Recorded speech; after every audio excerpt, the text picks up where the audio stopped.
আজ কতকগুলি বাংলা বাক্যের ইংরাজিতে অনুবাদ করে বঙ্কিমচন্দ্র চট্টোপাধ্যায় সম্পর্কে জানব।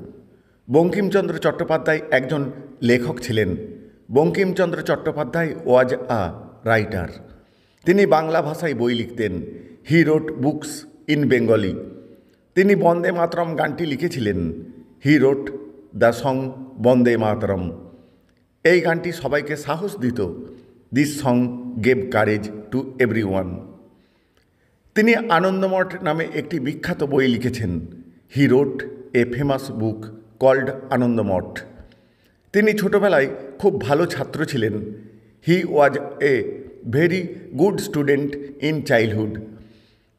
তিনি সরকারি চাকরি করতেন। He worked in the government.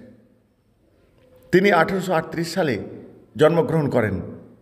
He was born in 1838। তিনি 1894 সালে মারা যান। He died in 1894। মানুষ আজও তাকে মনে রাখে। People still remember him today. Thank you all.